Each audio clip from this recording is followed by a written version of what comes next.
Hello and welcome. This is a video discussing a quantum hypnotherapy healing technique, otherwise known as QHHT, which is Dolores Cannon's method of hypnotic regression, discussing the notes that I took from the recording of my session on January 12th. This is the second time I've done this. The interesting thing was that the first time I did it was in 2023. October 30th. I had booked that session way before she was able to see me, and it just ended up being the day before a full moon eclipse on Halloween that year. And then this session I tried to book much sooner than I actually got in touch with her.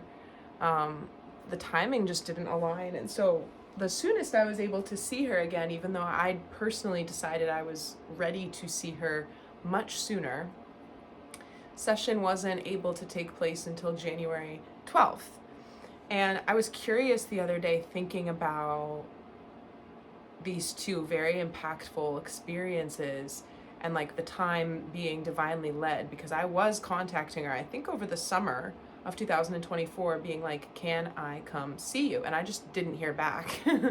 And she was traveling, didn't see my messages, and whenever we ended up connecting, it was January 12th that I went, which was like almost 2 weeks ago now, or 3 weeks, I don't know, I'm lost in time.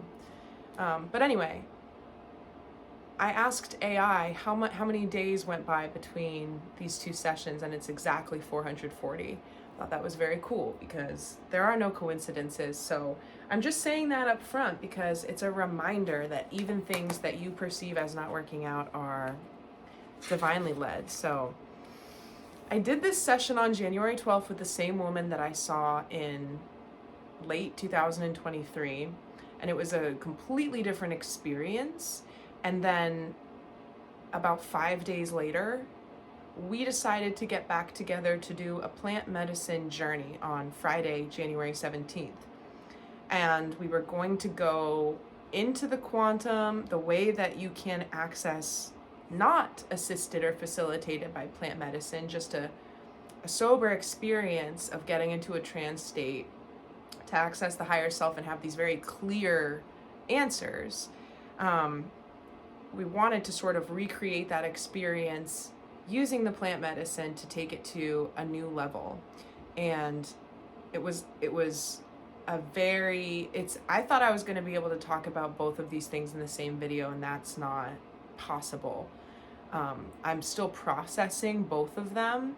I'm ready to talk about the first instance, but I've also just had a complete slew of stuff to manage in my actual life. I had a close call with my dog, my car's in the shop, I have like a temporary vehicle. The whole thing is just busy right now, in addition to these deep changes that are occurring within me. I feel very, very different with every passing day.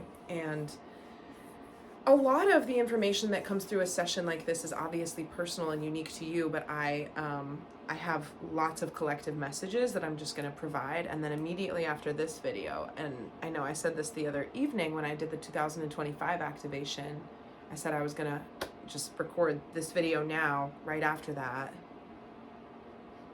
I was not able, I was in a completely different energy after doing that video, and when I stopped recording, I was like, immediately no. I just got up and walked away. I didn't even think about filming. So I'm in a better headspace now to relay what came through during the first session.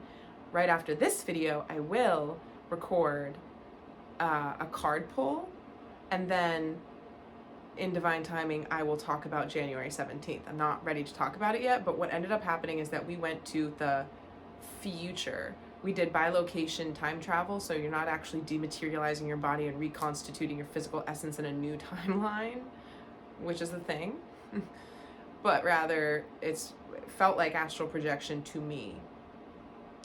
So anyway, it was, and I said this the other evening, it was the craziest experience of my life. I have never been exposed to such dimensional convergence. I've never experienced something so profound. And I'm used to having in my consciousness especially when facilitated by like psychedelics or something, the ability to hold multiple realities simultaneously, but never this many at once. And another example of like holding multiple realities simultaneously is, and you can scroll back in my YouTube channel, I posted this. It was one of the first videos I posted because I was posting stuff that I had filmed in the years prior just to like fill in some videos on the channel when I first started it. And it's Stories from the Astral, I think is what the title is. But it was an experience where my spirit guides in a dream split my consciousness to counsel me on collapsing projections of fear, basically. And I hadn't seen the movie Divergent at the time. I watched it just a couple weeks ago because I was describing this to somebody and they were like, that's like exactly like the movie Divergent. And I was like, okay, I should probably watch that so I know what my real experiences are in reference to, and you know, what's out there, just to help explain things and stuff. It's very similar to that movie when they're put into this experience that occurs exclusively within the mind and they're facing their fears. It was very much like that, but I was aware of being in a space with my spirit guides, and I was aware of the fact that I was lucid in this other simulator. Really, it was a simulation. Everything's a simulation. So, all right, for the first session that occurred on January 12th, I brought 10 questions to the session. They ended up sort of paring down because a lot of them were, about 3 or 4 of them ended up just becoming one because it was more, during the intake with her, we sort of boiled all of it down into the essential nuggets of what I really was wanting to understand. But I had said that I wasn't going to treat this session like the last one because I wanted to see where it led me. And that doesn't work for this type of thing. I said that to her. She called me the night before and she was like, I didn't get your intake questionnaire. And I was like, I'm just gonna wing it. And basically that was like, no, you have free will. You are meant to, I mean, this is a divinely led occurrence. We have co-created this appointment. You're gonna come in, we're gonna access the unlimited nature of your higher self. Take advantage of that, you know, and it costs money to do this and everything. So I was like, you are right. Let me think about this and figure out really, because I'm at a place where I feel quite good about being able to get the confirmation that I need on my own. I can ask questions. I mean, I use pendulums. I have a very strong connection from different guides. And if I don't get immediate answers, I've come to be pretty peaceful with the fact that I'm just not meant to know certain things at certain times, or the not knowing is the lesson. You know, there's not a whole lot of like uncertainty for me anymore. So I was actually kind of hard pressed to come up with some real good questions, but I ended up doing it. And the first one was about where I'm at right now in this experience of feeling deeply private and wanting to remain in this space of solitude because I'm processing so much and I feel so sensitive, but also getting like these sensations of like, I'm not bridging the gap enough to put myself out into a community and meet new people and help people. You know, the internet isn't enough. I want to be somebody who's in local spaces, especially not knowing how things are going to go in the world. I sense and crave a much stronger connection in the future to what's immediately outside of my doorstep and being a part of the communities in the city that I live in and stuff. And so basically my question was like, I don't know if I am accurately understanding that I'm meant to be, you know, in this sheltered space because I'm still processing a lot, and I'll know when it's time to start being more out there. I continue to process lingering PTSD around just being shut down at other points in my life for times when I decided to like really go out on a limb and share very vulnerable, truthful things about myself and was received incredibly poorly. And that's actually a question that's addressed later in the session. But this one, I'm leading with this one. I'm talking about this one because I think this is a collective message. I've heard a lot of people, even in the past week, after me having this session, getting this information, I've had people come into my space and talk about this very thing. And it's like this restlessness. It doesn't necessarily have to be the choice between staying alone and going out into the community to network. That was just what I was asking about.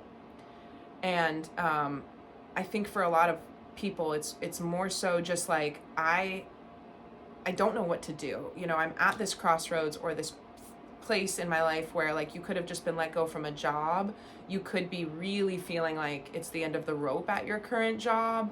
A lot of people will notice that organized power structures, anything that was successful in the old world, micro to macro. So this is like companies, right? Anything, people's careers, things that were profiting in this broken world that is being illuminated for its brokenness cannot continue to function.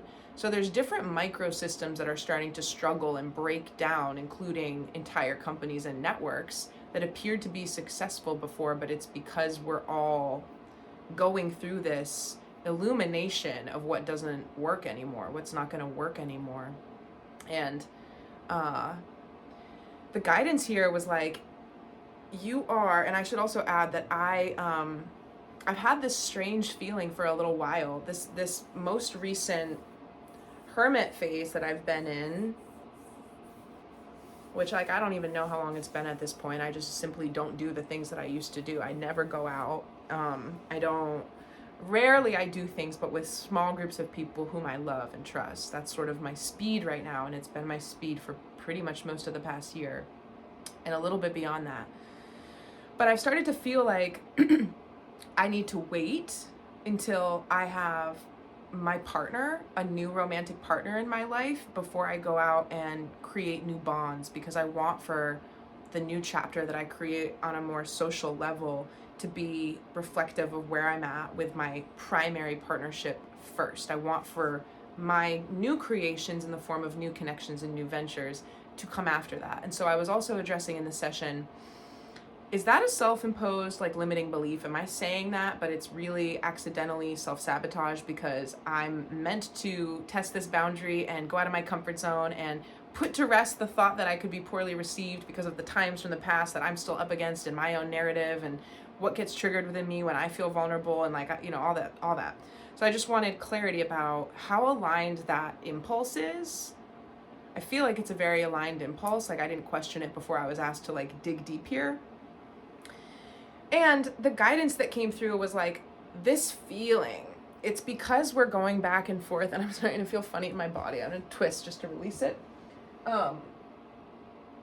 The restlessness or the feeling like you are accurately picking up on like, I don't know, I got let go from my job, or there's changes in my workplace and I'm anticipating wanting to find another job, whatever it is. And I know I keep talking about job, but it doesn't have to be that. It can be anything that makes you feel like you need to change something in your life, but don't know what it is or don't know where to begin.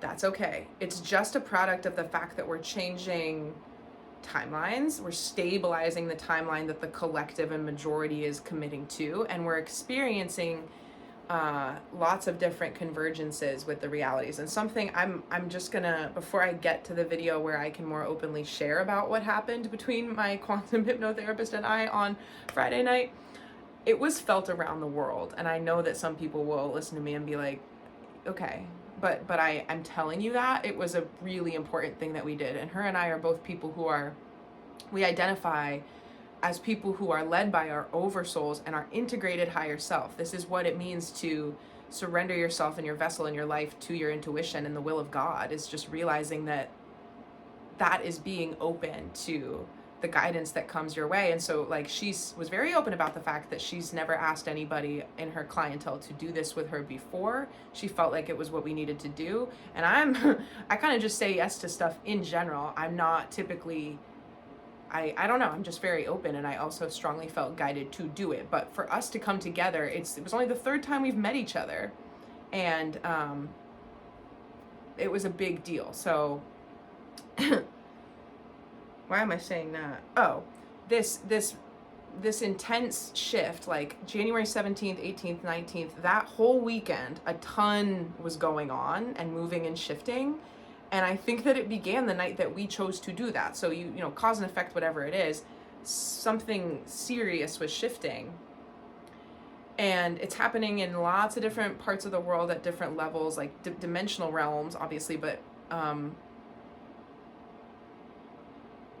the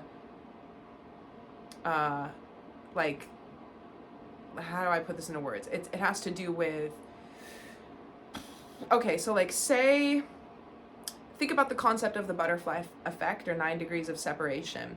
It feels like a lot of these changes were happening, and so we could feel them in the collective, but they were more in a tighter loop where certain things would affect certain individuals. And like, yes, it's all connected all the time, but I'm talking about literal conscious awareness. There's been a few loops that have been broken, so that there's certain stuff that was previously, a lot of stuff is edging towards public disclosure in a way that it hasn't been able to before, and it's because of a lot of previous efforts. And so when certain things start to come out, I guess,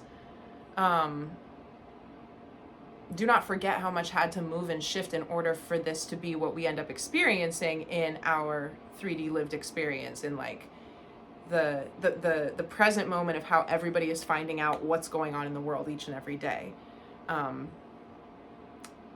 just gonna table that because that's getting like weirdly technical and strange. So back to this general restlessness, it's mainly this point of guidance around accepting that that is a byproduct of all the other stuff. It's not actually an impulse that you are receiving because you need to make that decision and you're not doing it. Know that there will be a natural transition out of that kind of itchiness that you're just like percolating in. And the management of this condition is more so where the work lies. And we don't like to hear that because we like to go into the mental, logical, problem-solving workspace of like, I must fix this problem. I do not want to feel this way. And like, it's like, no, the work is just tolerating. It's distress tolerance, which I talk about quite a lot. It's just being able to take care of yourself and witness what it is you're experiencing without elevating into this, you know, reactive state, because you might not like what you choose if you choose to act based off of this feeling. And a lot of the decisions that people would make during these times are not aligned because they're born out of not being able to tolerate the uncertainty, not being made out of being drawn or organically led somewhere. So we're being called to have patience with ourselves, with our lives, and with the circumstances at large. And a lot of people are not used to this kind of tolerance. And I just have to say this because like I did end up watching Wicked. I waited weeks to see it. I didn't want to go see it around Thanksgiving. I just wanted to steer clear of like the main the time when it was released and everything happening around then. I wanted to see it later, so I rented it and I watched it. And that whole thing with like her holding her finger in the interviews and like holding space, like I see that as some weird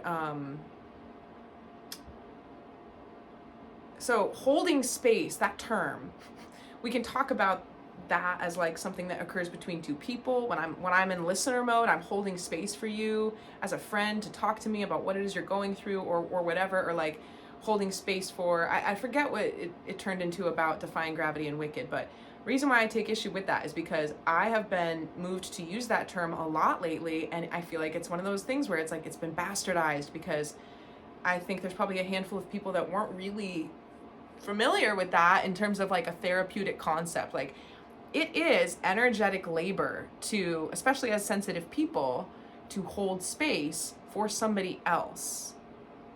I have to clear my energy every time I have a customer interaction at my day job, especially recently, because a lot of people who are unawakened have no idea. Like, it's crazy what they ask out of other people energetically, because they're unaware to manage their own energy, and they're just, it's like an autopilot thing occurring. It's just a lot to interact with, and so you hold space for that, and then you take care of your own energy as a result of that. And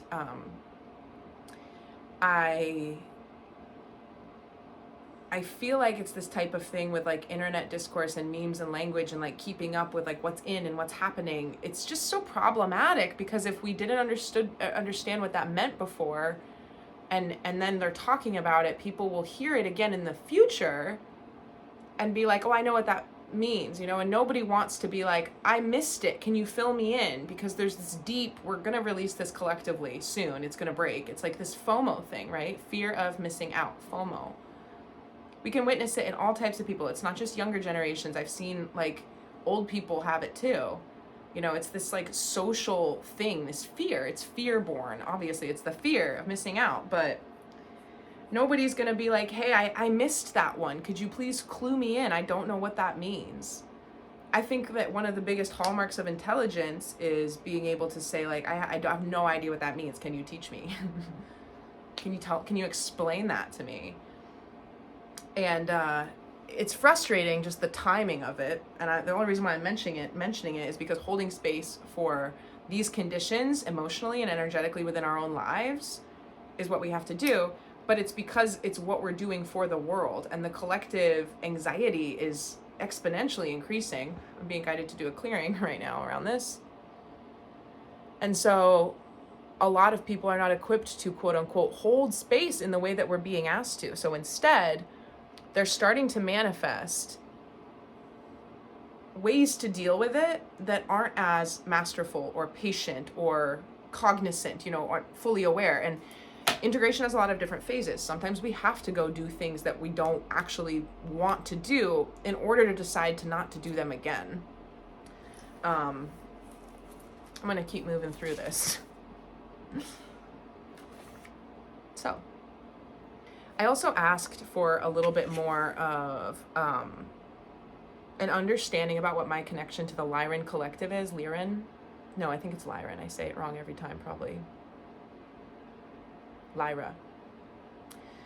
In August, I had a vision in that like half sleep state of my white lion oversoul or past life. I knew it was me, and I knew the energy I had never seen with such. I could paint her, actually. She's beautiful. And it was an incredibly cool encounter and vision, and it occurred on, actually I'm not sure exactly which date it occurred on, but I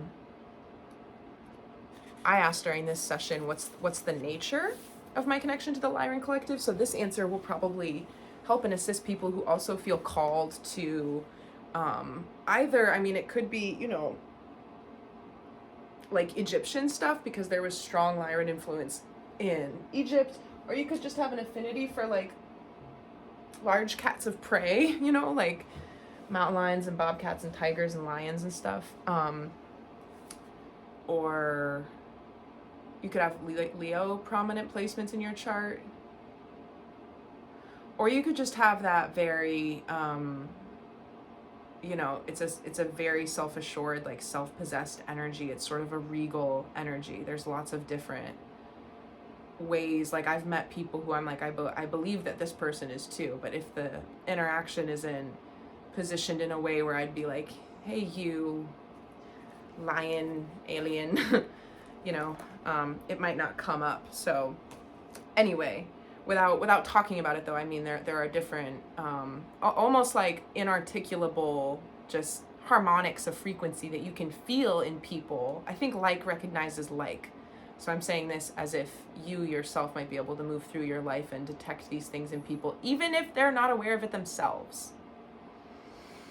Before I get into the rest of this specific Lyran message, something else is popping up into my head where it was at the way end of the session, and she was just sort of rattling off some questions just to get some more answers into the session, things that I didn't specifically ask for clarity on, that the person facilitating the experience asked.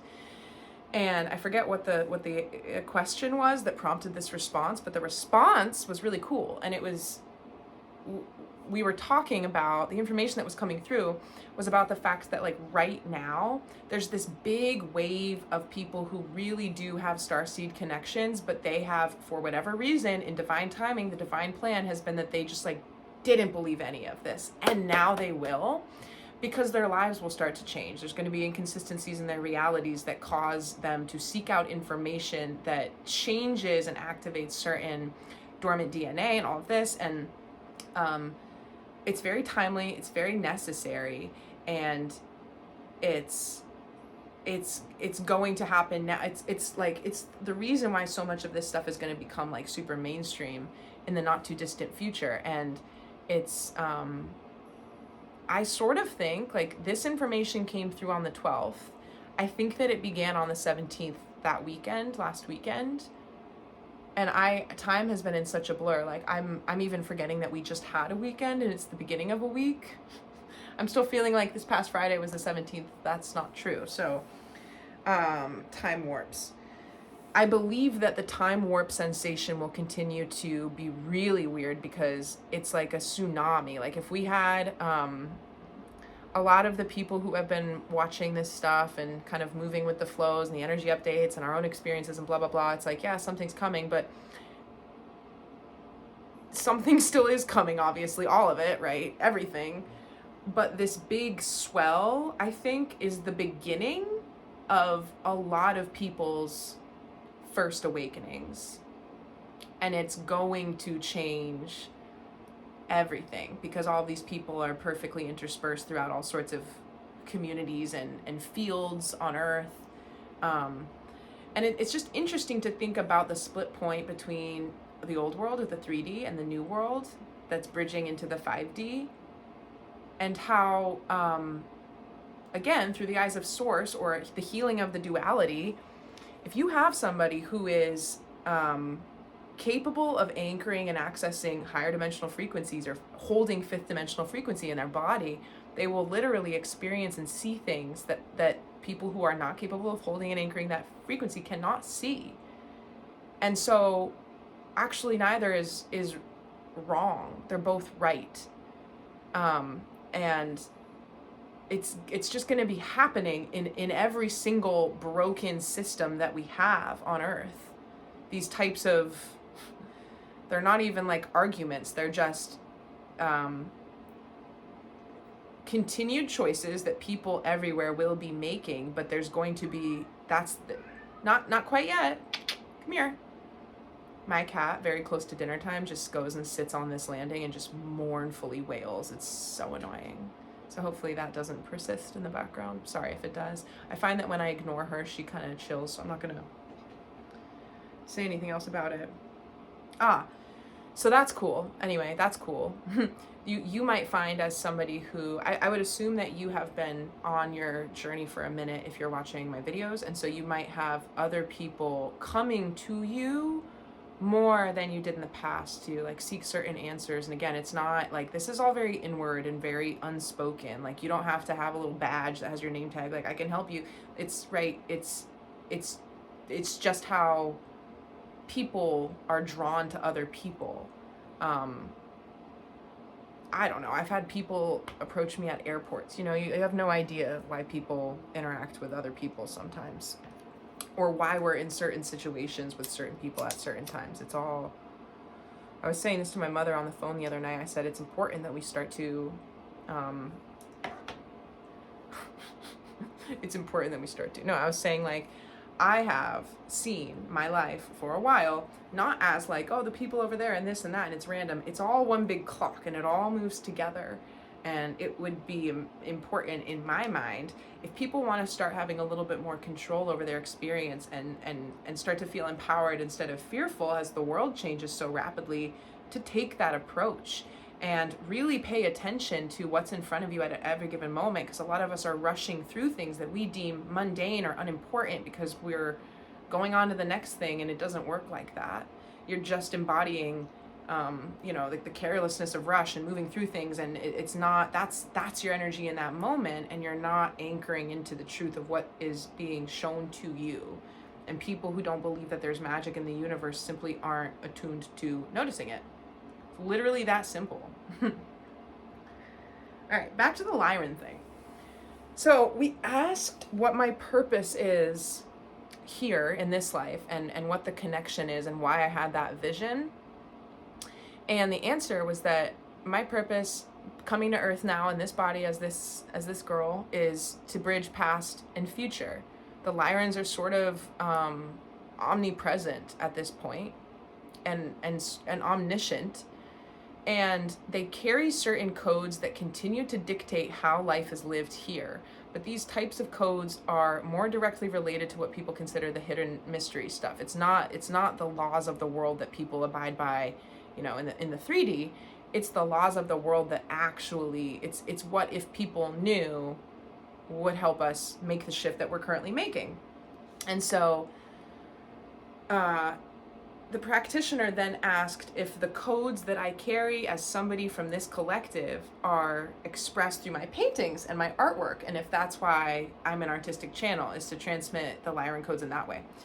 And the answer that came through was really cool, because what was said is, yes, the codes can come through in the painting, but the codes begin at a high vibration that is incapable of being translated into words, which is why it's so funny that this channel is called Wordsmith of the Imperial, and that I've had this lifelong battle of not being able to convey my inner world to anybody, right? Because that's the task. That's the task. I digress. It's like they start in this non-physical, untranslatable way, and there are carriers, if you will, on this planet who possess these codes. And so you can capture their essence by creating something, but we need to reframe our relationship to creativity. Your embodiment is a creative act. Every single thing that you do and say and think is a creative act, because just a moment before that didn't exist and you created it. So it was the idea that the codes are moving into a form via the existence. And I share this with a message for people that are very familiar with that form of like creative paralysis, where you're like, good ideas. Like I feel the connection to the divine. I have this stuff flowing through me, and it's amazing, and it feels very inspired, and I want to get it out of my system. There's a time and a place for that. And just I'm seeing an ice sculptor taking a pick to make an ice sculpture. Just chip off one little bit, and then you'll have a little bit, like, it's, you just have to start with something. Forget the fear of losing good ideas, all of that. That's an illusion. Just sink into one thing and do that, and let that be enough. But also, if that kind of paralysis doesn't even give way to any sort of natural starting point, and you're like, I can't enter it. I can't enter the creative. I'm just having a hard time bridging the gap between feeling like I have all this potential and stuff to share and doing it. If that's where you're at, then perhaps you're not meant to translate right now into form. Perhaps your essence and you having this more intimate understanding of the fact that you living your life trying to be authentic to who you are, trying to actually express the thoughts that come through your mind when you don't feel safe to do that, witness why they're there and why you wouldn't feel comfortable expressing those thoughts, doing that work, which is just inner work. It's healing, it's self-awareness, it's releasing things once you arrive at places of accountability, taking your power back to stop putting things that are very much within your control outside of yourself to prolong certain conditions. I didn't intend on talking about this as it pertains to the artwork.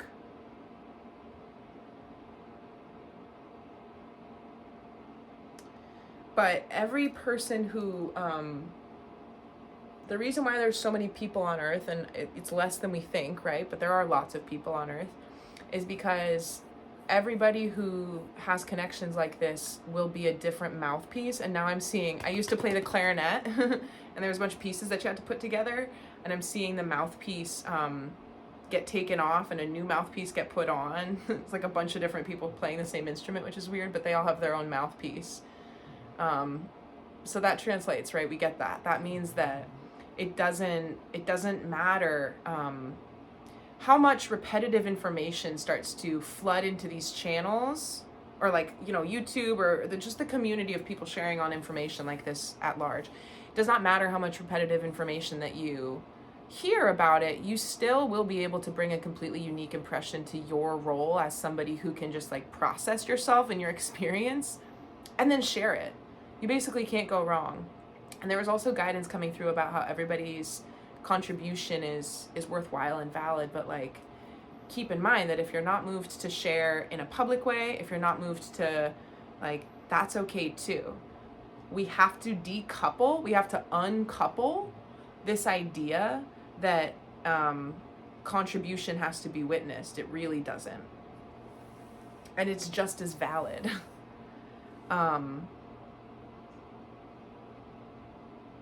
Something else that's changing, and this is, I wrote this, but it's on like the next page over, but I'm just going to get to it now.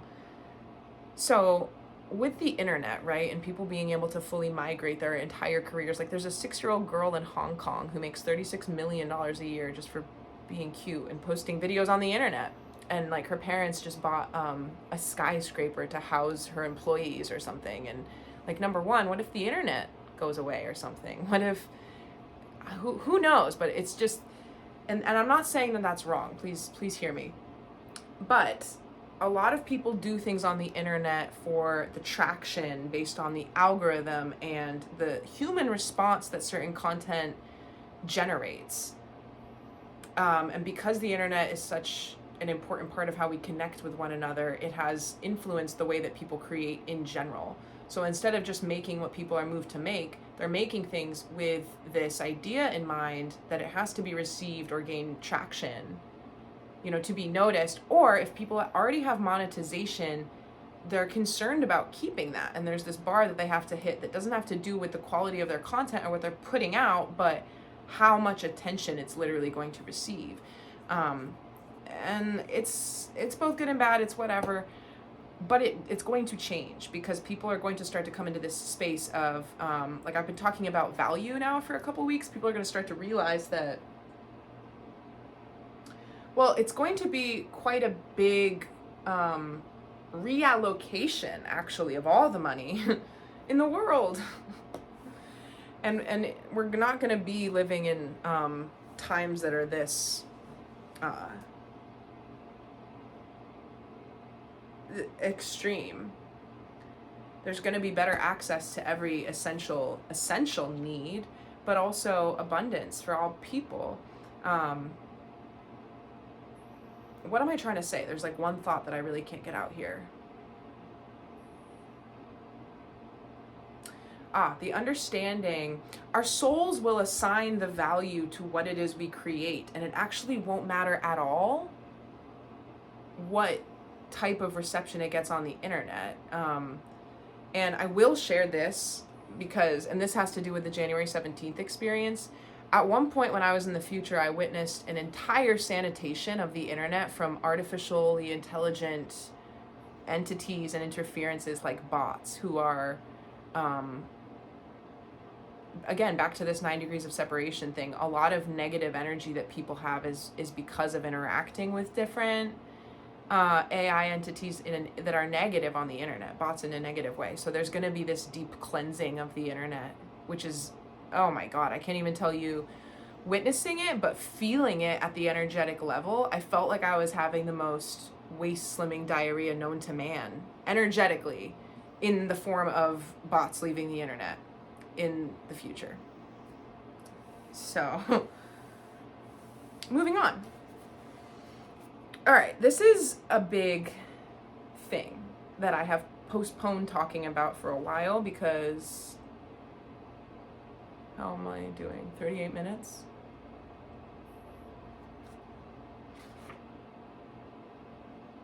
I might need to do a part 2.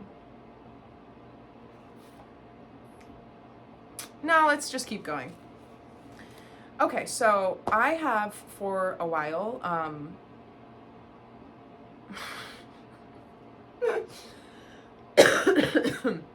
start over.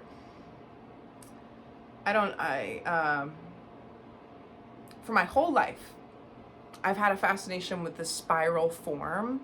A sketch comes to mind, I'll put it on the screen. The caption says, "Spirals connected together as big design." And I know absolutely why I drew something like this when I was a child, because I can still see the spirals in my eyes. And it's not like there's spirals in my vision, But if I give attention to a certain point and almost like see through what I'm actually looking at in the physical world, I can let my eyes generate. Well, it's not that I let them, but I choose to focus on it. They are always generating these spirals in my vision. And if you're familiar with like Gothic architecture, like churches and stuff, like the trifoil or the quartfoil, you'll see it in windows. It's like 4 interconnected, or 3, like very Celtic looking as well. 3 interconnected spirals or 4 interconnected spirals, and the quartfoil specifically is what I see. Every single time I do this thing with my vision, which my guides have told me, like, it is I'm capable of perceiving the waveforms that other people aren't. And this has been how it is my whole life, and as things change, my vision, my physical vision has been changing a lot recently too, and especially for the last year. But anyway, this quartfoil design, these 4 interrelated spirals, it comes from the French term like quatre feuilles, 4 leaves, and has lots of different, I have a little Bible in my living room, I should go get it, about symbols and signs, and I'm sure that this symbol would be in that book, but different cultures see it as different things. The Mayans saw it as a bridge between the underworld and the celestial realms, and then there's a very natural subdivision with like the 4 corners, cardinal directions. Anything 4 oriented also speaks to stability, symmetry, subdivision, and harmony within that. So I did not make sense of something that has been a really big open loop. 10 plus years, open loop within my own journey that has to do with this connection that I carry to spirals. And something else that came out during the second interaction that I had with this woman in this work that we're doing in the quantum, she told me during the second experience on the 17th that her guides had come to her and told them that my soul comes from outside of the stars. And that really resonates with me, because I do identify as a starseed, but I also identify as like something else. And this something else has to do with the spirals and the structures of the universe. And it's extremely hard to translate and talk about, which is why it's been taking me a very long time. This is like my life thesis. This is like the stuff. This is why I have these tattoos, why I do any of it. It's very... it's like templates of life and stuff like that, like the way that energy moves. And I have some findings that I really would like to present about the body and twitches and motion and things like, and I've touched on this because I said I was going to talk about this a long time ago, because I thought that I was getting ready to talk about it and it wasn't the right time to talk about it, but like Tourette's and different kinds of neurological disorders and different kinds of mental illnesses, and the framework that we have to understand certain phenomena being too small for actually the experiences that people are reporting. There's almost this desire within the human collective to like make the shoe fit so we can figure it out and then give people the pills that they need and fix them. And that's actually like rooted in good intention all the time. But it's obviously gotten away from us. And so I've had my, I already went through my dark years of being mismedicated for things that I don't actually believe I ever had. But something that I didn't understand until 2 weekends ago was that I was experiencing false Kundalini activations. One in 2012, I think one in 2014, I think one in 2016. And the reason why this would happen is because I was taking a lot of LSD back then, and I was getting myself into these experiences that were extremely high vibrational or higher dimensional, but I wasn't doing the accretion process of the frequency as myself. I was, and this is sort of like the danger of using or abusing substances in general, is that well, I don't know. I mean, just a lot of whatever. Not like I was superficially engaging in a certain space that like I guess my body or my spirit wasn't ready to go to. I'm not saying it wasn't meant to happen this way. I definitely think that it was, but I'm just reporting on it. I'm just making sense of it. I'm just reporting on it. And so what that looks like in different instances, at one point, I remember, this is something that I'm going to talk about more as I unpack it, and I do need the whiteboard, and I actually need the larger whiteboard. I have to clean that and get that ready to talk about this. And I'll probably have just to prepare some diagrams ahead of time. And like I said before, this is more of like my life's work. I'm not, there's something very deep here to be unraveled, and it's my biggest fascination, these structures and stuff.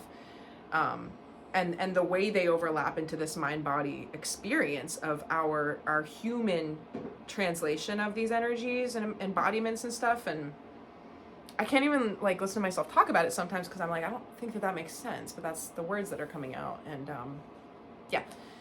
So at one point, this like spontaneous orgasm was occurring within me, and I was on LSD, and there were people around, and that's not great just for beginners, right? That's like I have put myself into situations that ended up being fairly traumatic just because of what it appeared like or what people saw or experienced that I couldn't control. And in other instances, and again, I was having an experience in another dimension, but the way that this experience manifested in my body was, and I'm seeing the arm of a record. It's almost like Braille as well. So the arm of a record player and how it skips over the ridges of the vinyl. Think about the body as that arm skipping on the surface of the vinyl, and the movements that somebody would do. I know this is like a little bit graphic, just bear with me, I guess. I don't know. Like in orgasmic contraction, it's like these spiral shapes can be expressed through the body's translation of them, just like an arm of a record player scratching along the surface of the vinyl. And so I can be under the impression that I'm having an experience in my mind, and I know about what's going on in that experience, and it makes perfect sense to me. But there is a disconnect with how that's getting translated. In another instance, some years later, this was an experience that I had on LSD with my cousin. We just miscalculated just maybe a little bit, and I ended up not really being present to the world. I was in my own world somewhere else, but what I looked like, I was like a twitching lump of like immobility on a grassy hillside. She came over to check in with me, and she knew what was going on, I mean, to some degree.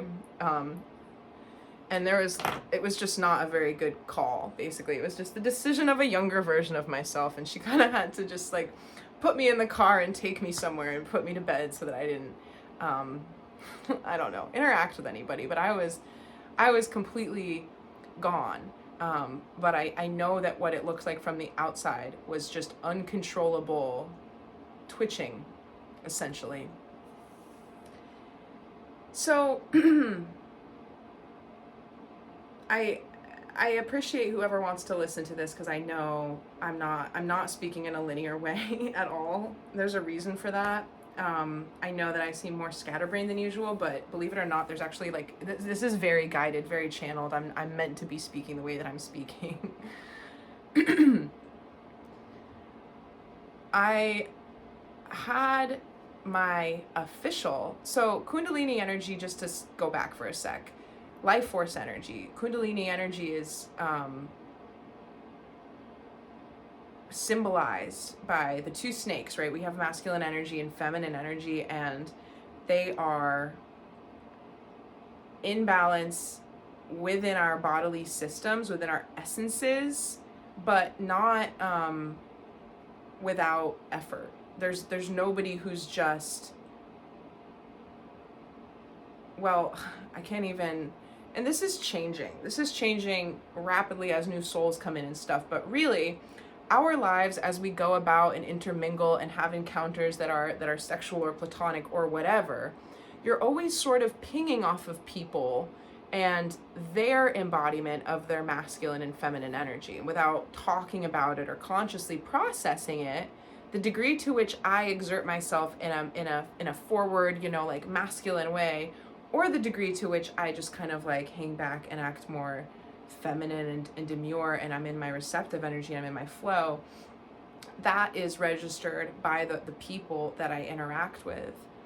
And I believe that like the Kundalini awakening is a spontaneous thing that happens at a certain point in time, triggered by your personal shifting throughout your life as you meet people and do things and have experiences, as you get into a space of balancing out how your most authentic expression of self holds these two polarities. It is a natural byproduct of that, because what it is your life force energy anchoring into your body more fully. And I actually thought that I had my Kundalini awakening already, not for any one like instance that happened, and I did not register those moments as false awakenings before the stuff that I was shown on the 17th. And like I said before, or maybe I didn't say it, so I'll say it again, I'm going to talk about this when I talk about that to make more sense of it. This is sort of a preview. Come here. Come here. Well then, excuse me. So,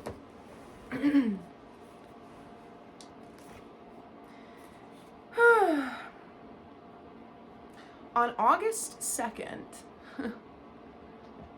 I was engaging in acts of self-pleasure, which is awesome. And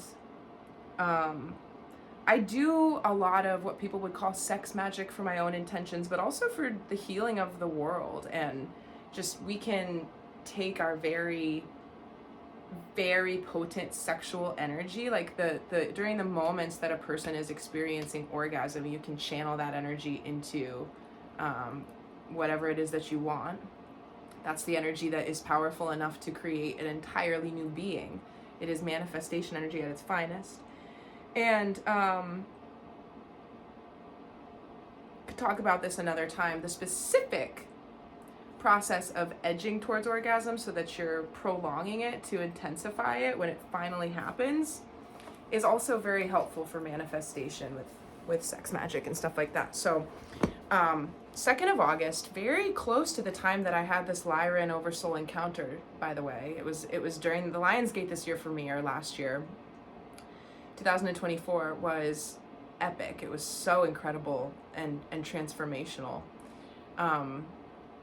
So this afternoon specifically, not anything out of the ordinary for me and my private practices and how I like to do things, but it ended up being that the experience of orgasm was so powerful that I lost control of my body for about 11 minutes, and I thought that I was having a stroke. And anytime I feel like I'm in danger at all, whether I hit ice on the road in my car or somebody's aggressing towards me, whatever it is, I go into a state of like channel with my guides to get an answer. I pray. And it's like, it's not like, dear Lord, it's an instantaneous mode of me connecting. I'm actually going to get to this. Interesting. There's something that connects to this in a different part of the session, the question. So in that moment, I was like, am I okay? Like, just communing with my guides, and they were like, you are fine. You've never had this much energy in your body before, so you're just not able to do anything about it. But ride it out. You're going to be fine. And you're actually, the more you breathe and the more you attempt to relax yourself into the experience of allowing this to take place, the better it will be for you. And after it happened, I went downstairs into my kitchen, and my clock in my kitchen is not ever correct. It's just on its own time, because we lost power a lot this summer, and at one point I was like, I'm not going to reset that thing, whatever. And it just provides me another outlet to see synchronistic numbers. It's not aligned with like the real time on my phone clock. I come downstairs after this like crazy thing, and it was 2:22 on the clock. I was like, okay. So I have watched and witnessed myself change in response to that, and I have a lot more information about that, but I also asked during the session on the 12th if guidance could please extrapolate on that and the significance of that session for me. And so what came through was that it was, prior to that event, it was almost as if I was channeling the true intensity of my life force energy, my sexual energy, almost like I was channeling it out of my higher dimensional chakras, not actually anchoring it into my body. And my personal, I'm not going to get like super detailed about my personal journey. And I know that some people might be like, you're not, you already have, like, you don't even, like, it's crazy. I could, no, this isn't even scratching the surface, just to say that. But, what was I gonna say? Not gonna get too personal. The premature awakenings, so that can create problems, right? I believe that those experiences also facilitated bouts of spiritual psychosis. And because I wasn't naturally arriving, like I talked about with the balancing of your energies and letting your life lead you through this natural awakening, it wasn't like that. I was, I don't know what I was talking about.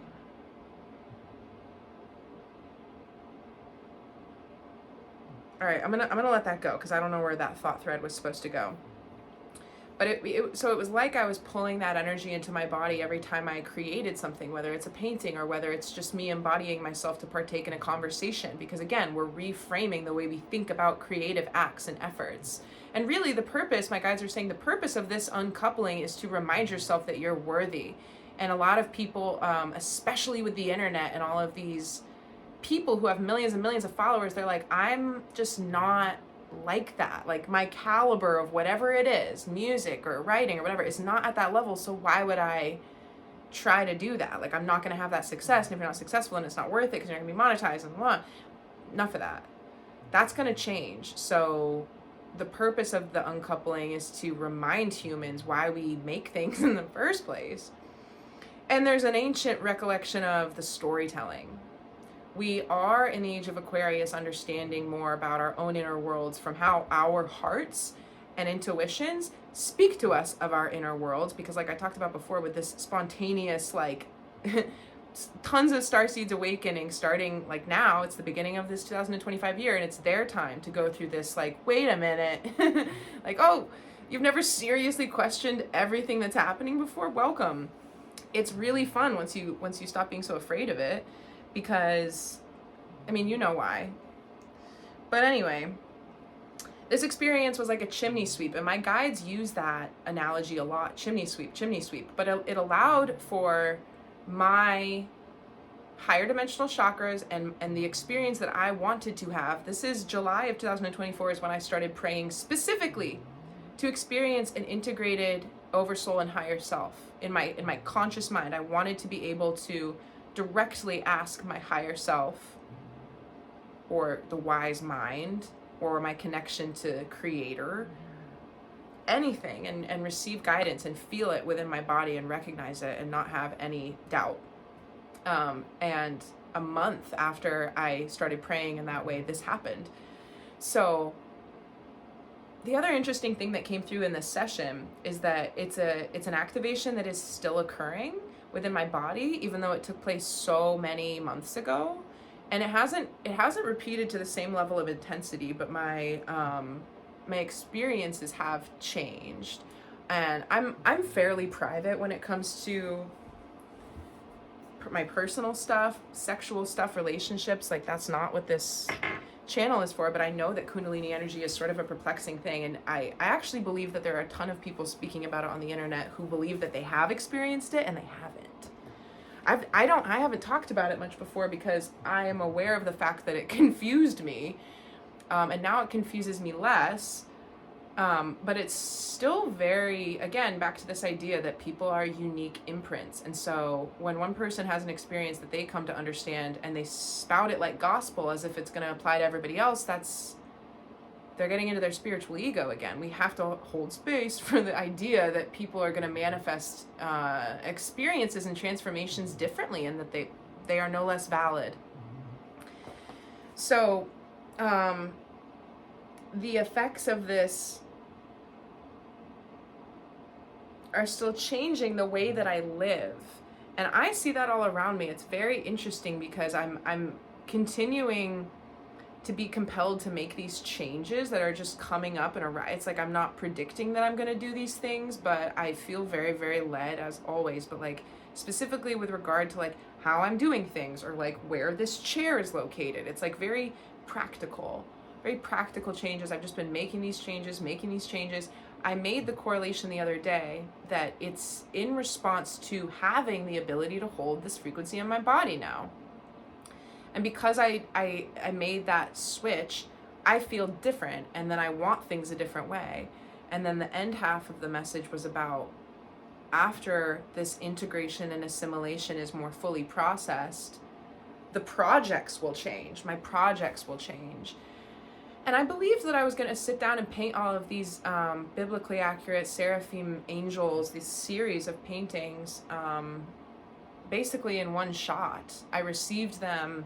All of the paintings that I'm going to be doing for the next 6 months were visions that I got starting in July, including these ones. I'm always way behind on the productive pipeline, but then we also remember there is no behind. It was meant to be that I got the vision in the summer, meant to be that I implement them in this year, all of that. But I'm just putting this out there for the creative people too, who get really on their own case and judge themselves. Like in one way of looking at it, I could be like, I'm a failure for stepping away from the easel. I have one out there. I really don't like it when the paint completely dries. Not if it's acrylic, but if it's an oil painting, that for me means that I'm like, okay, well, you just completely abandon this, because it takes a while for oil paint to dry. So I like to do a piece without letting any single layer completely dry, and that's what's happened. So it feels almost like a challenge to re-enter it.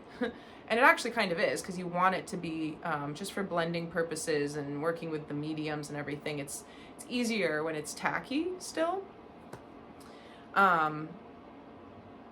But anyway, a message to the creators and the artists that your times off or stepping away are deeply important, and they're essential to the health of your projects and the integrity of your projects. And this is why I floundered like a motherfucker in art school, because they were like, produce massive amounts all the time and then come and get criticized for it. I was like, I don't work that way. And it just felt like it was being like, ugh, like I was being asked to just produce. You know, we didn't have that ability to naturally ebb and flow with our creative cycles the way that I would have wanted to, or the way that I would have felt. Basically, I ended up being ashamed of a lot of the work that I made in college, bringing it to critique. And then I didn't have it. Nobody wants to, especially your professors, they don't want to hear you be like, this isn't my best work. Like, don't be that. Like, no, you're in a college seminar. Like, why don't you just do your best work then and show up with it? You know, you can't tell people that, it's just complicated, whatever. I'm getting really antsy, and my pets need their dinners. So I'm gonna actually move through the rest of these messages very quickly, and then I will be made aware of the things that I touched on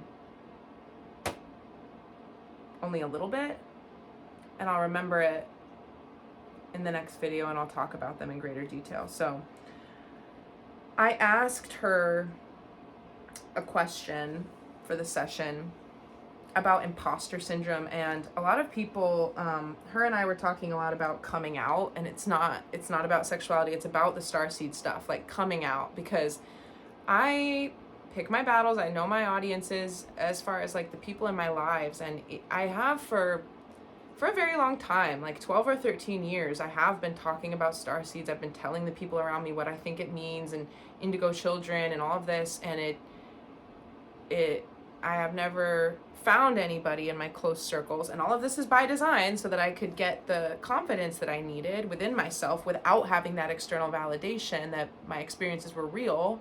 I just was asking her, like, why am I still allowing for these challenging relationships that are karmic in nature, that are just part of my life? Why do I still feel this imposter syndrome? Why am I still letting these things, like, why can't I let what I know be enough and go forward with talking about it? Because sometimes I just still mask the truth of what I could say or what I could be, really.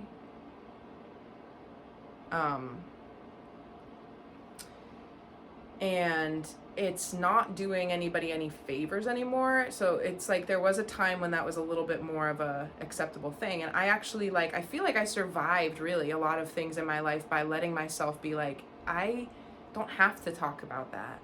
I don't want to see those looks on those people's faces. You know, I don't want to offer this up, because then it won't be this magical thing inside of me that just feels really real and is protected and I get to tend to when I come home or whatever. You know, it just wasn't worth it, and that is no longer the case.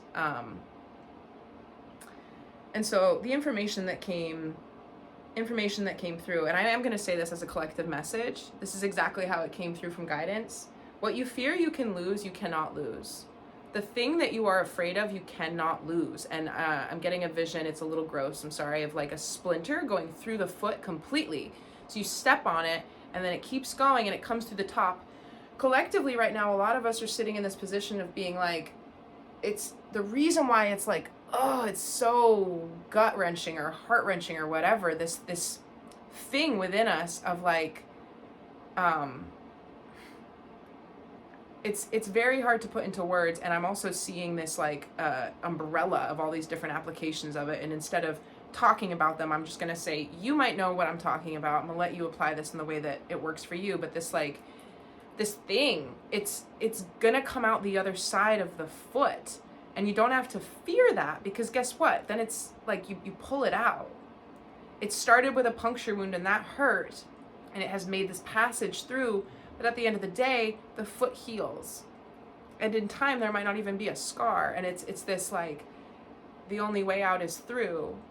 Except going back to the spirals, we are detangling some very foundational convolutions around certain things that we haven't had to fear, but we've feared them for a very long time. And fearing them did help us. And it's not helpful anymore, which is why we're being asked to fear it, to be made aware of the fact that we don't have to fear it anymore. And that's why it feels so constricting. Almost like there are certain circumstances acting in your life right now that are forcing you to do certain things or move in certain ways that you might not want to. And that goes back to what I was saying before about like, maybe the process is just being able to breathe and stand strong and not make irrational moves based on that kind of pressure. I'm not telling you what to do. If you need help, please email me, because I will give you specific individualized guidance based on my connection with spirit. And I'm also, let me just say this before I move on to the rest of these messages.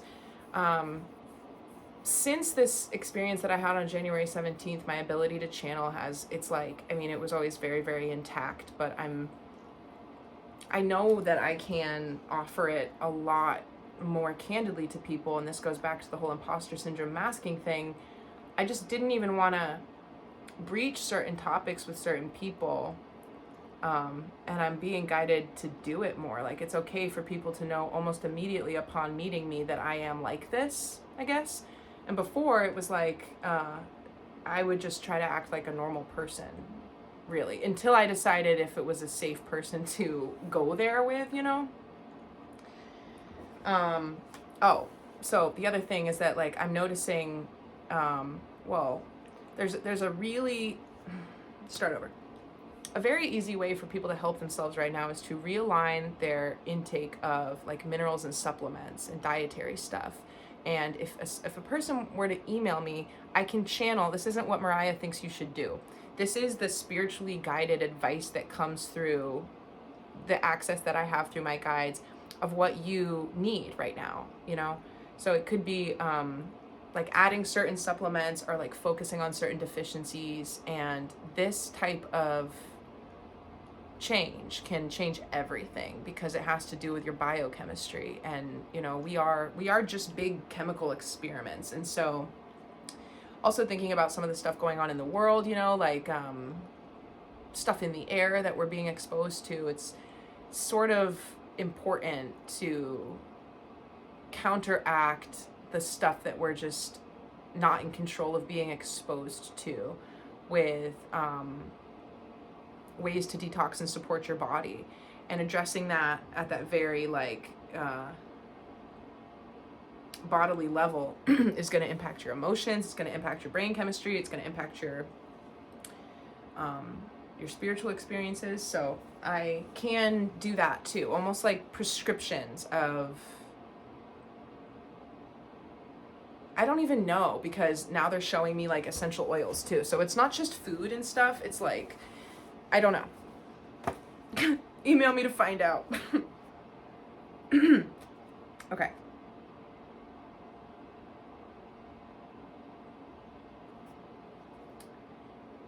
Yeah. Interesting. Okay, so I was talking before, I was like, this is going to come up later. This is the story that ties that back in. And I was talking about having that connection to spirit, being able to trust it. There was this time, and I was like 2 or 3, but I have memories from like almost my whole life.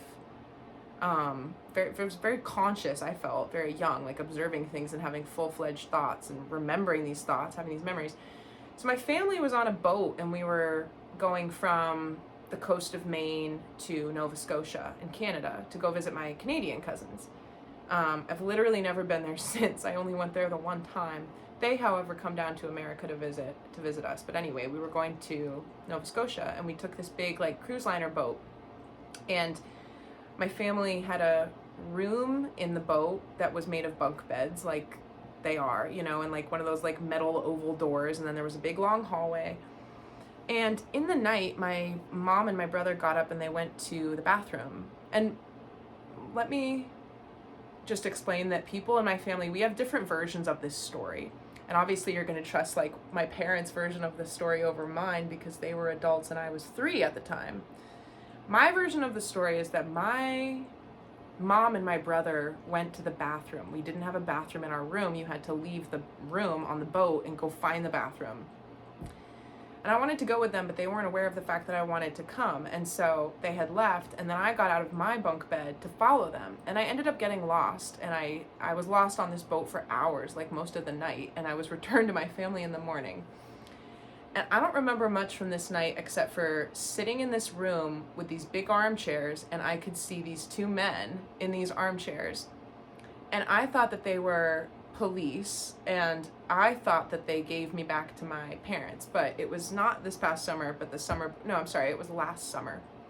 I was with some members of my family, and my dad, for whatever reason, that story came up, and my dad told the story, and his version was like very different. He said that the boat, there had been a restaurant on the boat, and earlier in the night we were all having dinner and there was a band playing. It was like this funk band, and like the lead singer had like a glass eye, and it was like this like party boat. I didn't pick up on any of that. I don't remember any of that. But he said when they eventually found me, I was in the custody of the band.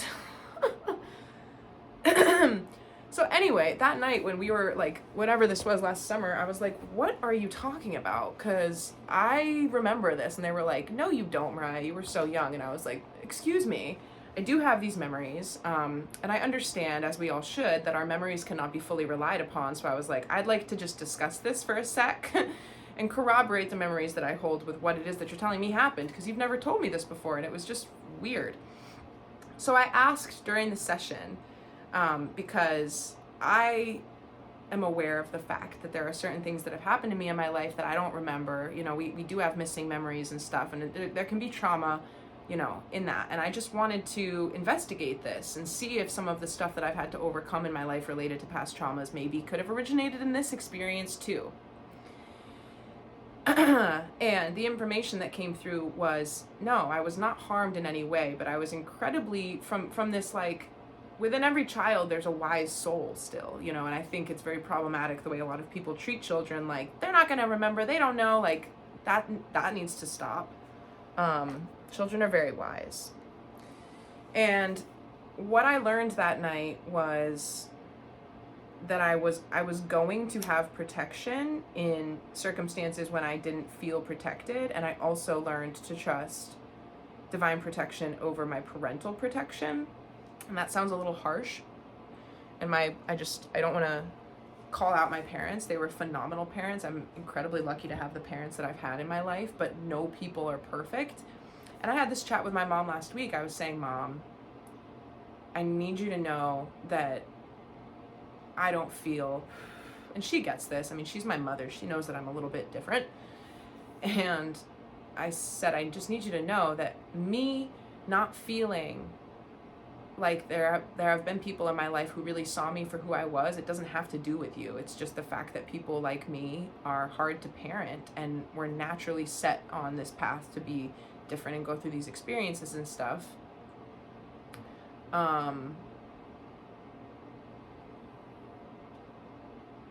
So yeah, that was interesting, because the message, like, I was going to ask, actually, can you show me what happened that night? And I didn't get any of that. And I forgot to say this at the beginning of the video, but this session wasn't visual at all. I was completely removed in a space of nothingness, and these answers just came through verbally. There was no experience of going into different bodies or different timelines. It wasn't like that. And that's very interesting, because that's how my first session was. And if you didn't and want to watch that video, just scroll back to October of 2023, and I recorded a video of it, of me talking, not of the session, of me explaining what the session was like. Okay. And then I also asked about my spirit dragons, because they appeared to me some time ago, and I have received these visions of them and connect with their energy now, and I've been wanting to paint them. And so I was asking, why can't I do that? There's like this thing, and I know it's because I have to finish this series first, but I think about the painting and I don't feel like it's ready. And they were saying, and I share this because anybody who feels guided to dragons, or who has a dragon connection or whatever, the information that came through was, you need to call upon them and work with their energy in a very conscious, very regular way for a while. And this is going to change the nature of their appearance to you. And I also received the information that I'm almost one of them, and I have the ability to go into a dragon avatar and be the third. Like, two dragons, other dimensions. Dragons are multidimensional. They can cross dimensions. They're extremely powerful. They can travel extremely far. They can be in many places, and it's an invitation to me to connect with them. I posted something like this on my Instagram story recently. Simply knowing about certain things and that they're possible and that they exist does not automatically grant you access to experiencing it. It's a vibrational match that you have to attune to. And I need to work with their energy in order to be able to travel the universe with them in a dragon avatar. And I'm not quite ready to paint them, because I need for the painting to be the channeled product of their energy that other people can gaze upon and feel the energy of. And I haven't fully incorporated their energy yet. So that just made a lot of sense to me, and it was very cool.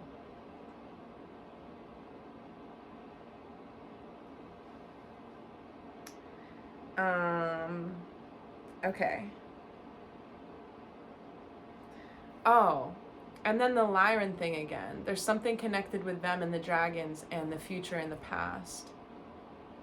Information came through about how I'm already working with the dragons in both the past and the future.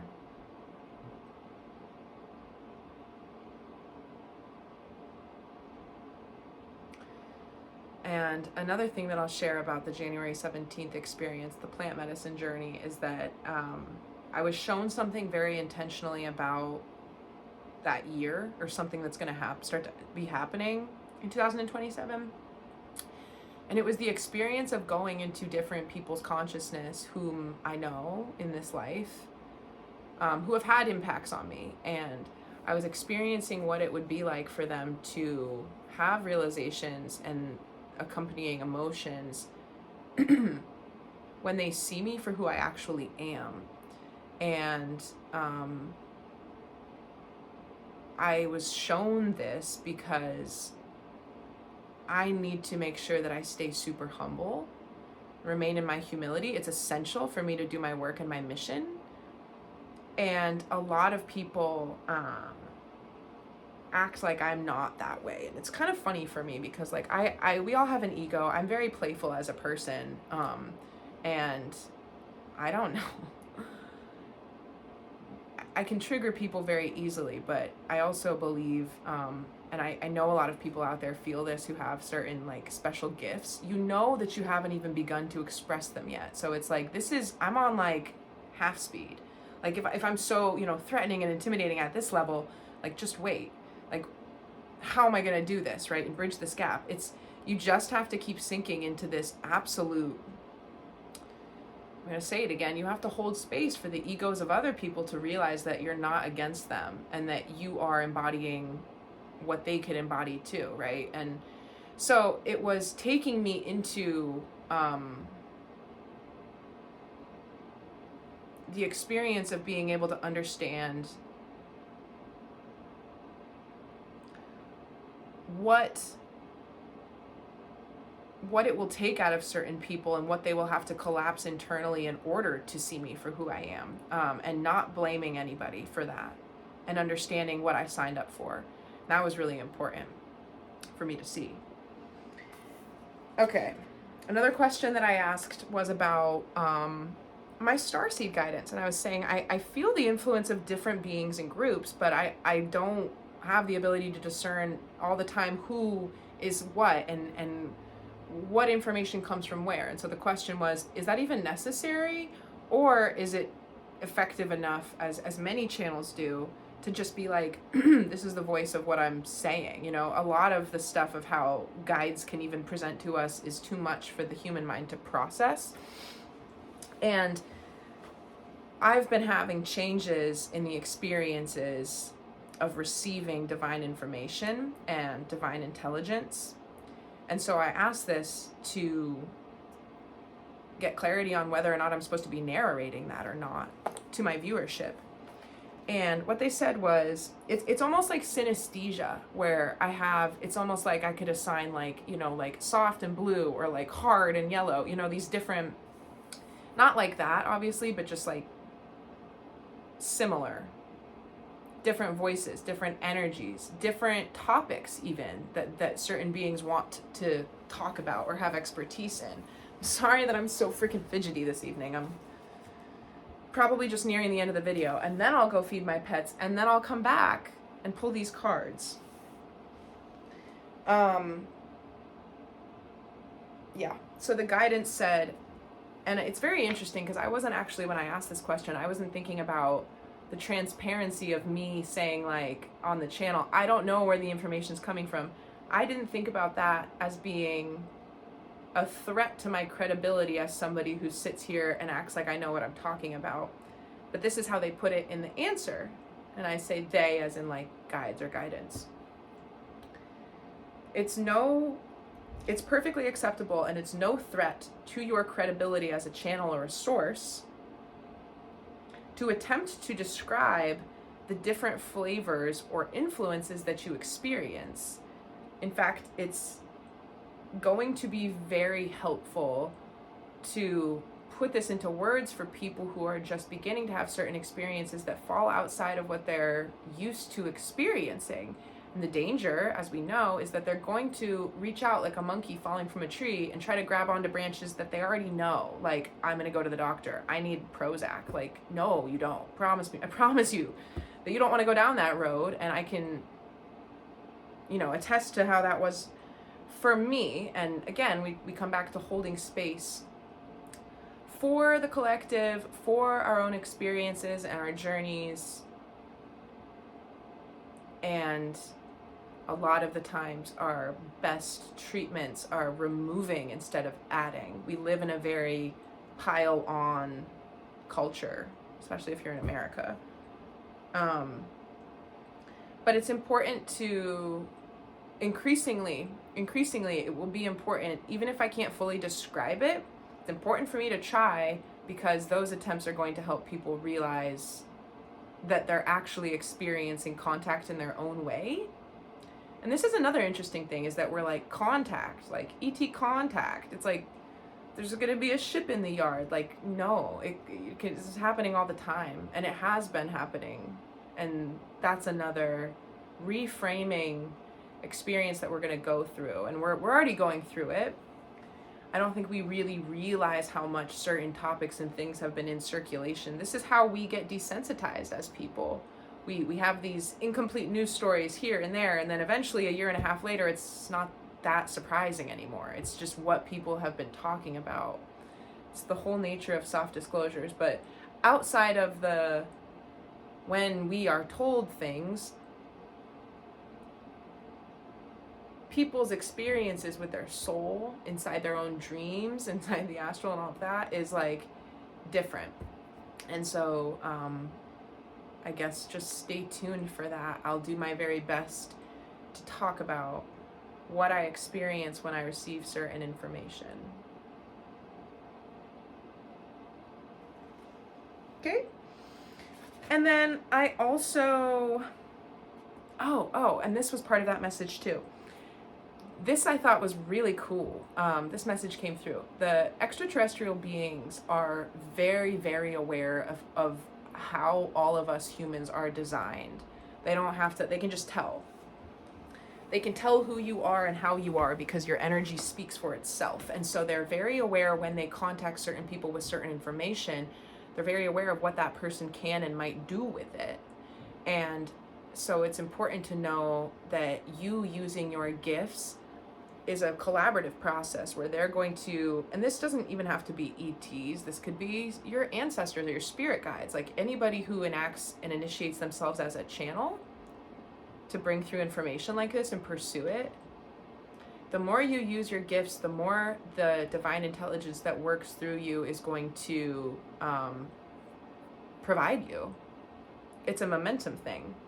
But it's also just coming back to that beauty in the, the fractal, and how every point within it is like similar but infinitely repeating, right? That's us, that's creation. We're all adding to the act of creation with an unreplicable blueprint and uniqueness that nobody else can provide. And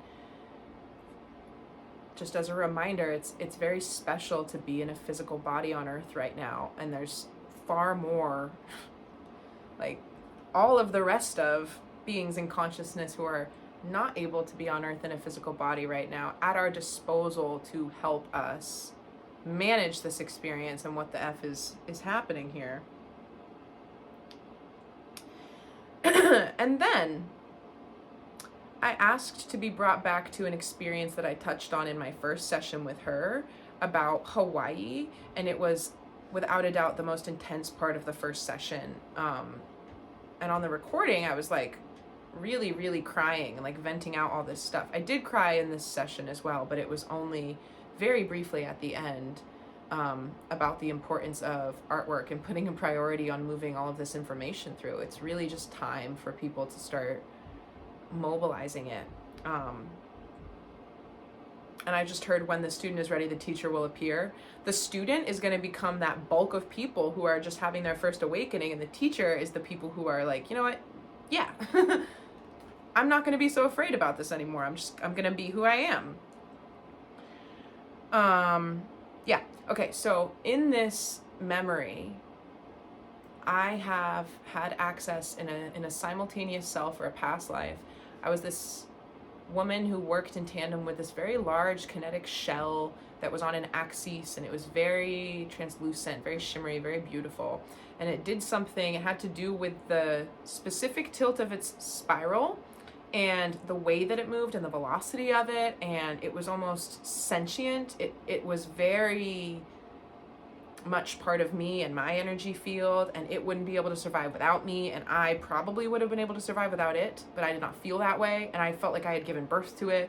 So it's a very intimate relationship, but I also was a like a leader in my community doing something for us with this device. And at this time, I don't know more than that. On some days I do, on some days I don't. It's important to remember that the nature of past life regression and stuff like this is like our minds are like cups, you know, and they're full of stuff, and sometimes a little bit of water sloshes out the side. So some days I have different recollections on memories of this nature. But I wanted to know a little bit more about this shell and like what its deal is. And we were being told about the sonic connection to the light waves, and there are these sync points that are not possible right now on Earth because of how oppressed the physical Earth has become over time, the elemental kingdom. And we know that there is intelligence and sentience in the elemental kingdom. I mean, science has actually proven this now from the way that, and these studies aren't new, you know, this stuff was coming out in like 2017 about playing music for all sorts of stuff. Plants, right? And like different frequencies for freezing ice and crystallography, and what types of shapes will form. And there is an ability to respond, to show the consciousness that exists within the elemental kingdom. And so the collaboration of the elemental forces when they're risen back up to their like healthy stature vibrationally, like as we heal and resurrect the earth, these kinds of technologies are gonna start to happen. And for me in the future, I'm gonna be an artist. I am an artist, I'm making art, but eventually I'm gonna be making these like consciousness sculptures too, which is wild because it sounds so futuristic, but it's actually not that far away, all things considered. And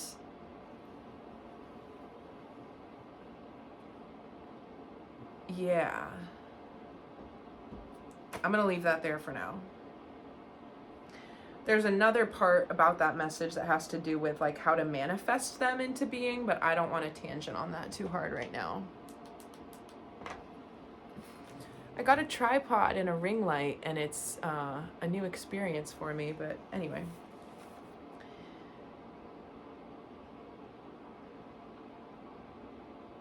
There was another message about just a commentary on the divine feminine like rising right now, and like the balancing of polarities on Earth, and the feminine energy holding space in a healed way, for the feminine energy in men to heal, and all of us correcting like a healthy embodiment of masculine energy. And what's interesting about this session is that instead of having any type of visual experience, the beginning, and I was fairly conscious, like I was in trance state and I was witnessing what I was experiencing, but I was still conscious to the fact that I was narrating what I was seeing.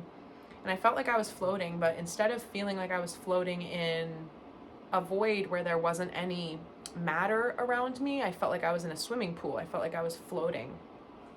And I was describing this to her, and we were sort of waiting for something to happen, and nothing happened. And so we ended up just being in this space of conversation where she was like, I guess I'll just ask the questions. And it was this straight dialogue. And at the end, we returned to just the idea of that. And she was saying, what is the fluid? And the answer that came through is that it is plasma. And there's a connection right now with feminine energy and the physical wombs of actual women on Earth being connected to the primordial heart space womb of the universe, like of all creation. There's this ability to meditatively tap into the energy of your physical womb that will connect you to the universal womb. And every single project or idea or literal child, if you want to give birth to a literal child, everything will pass through this connected. It's so beautiful. I just got super emotional. All creation is now starting to be synced through these perfected templates of creation that we all carry and can resurrect within ourselves. So that's beautiful. Oh, and the other cool thing that came out with regard to the plasma pools is that we located me, and she was like, are we on Earth? Are we off Earth? It's off Earth, but it's very available astrally. And in the future, there's almost going to be like how we would do like a double-decker bus tour. There's going to be tours to go take people to the plasma pools to have healing conducted. Okay, and then I also just want to say that I asked questions in both my 2023 session and my session that took place on January 12th. Asked questions about the twin flame journey and my personal experiences. And I'm not going to talk about it because I feel as if me talking about it might change my own experience of my situation right now. And I'm being guided to, in case my person should choose to watch this video, I don't want to influence the course of that person's free will by sharing information that belongs on my side of the experience for now.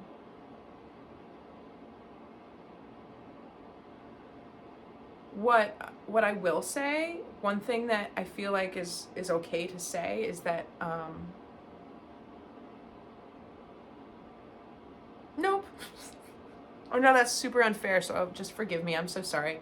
I just don't trust my ability to not keep it nice and succinct because I need to get up and go feed my pets.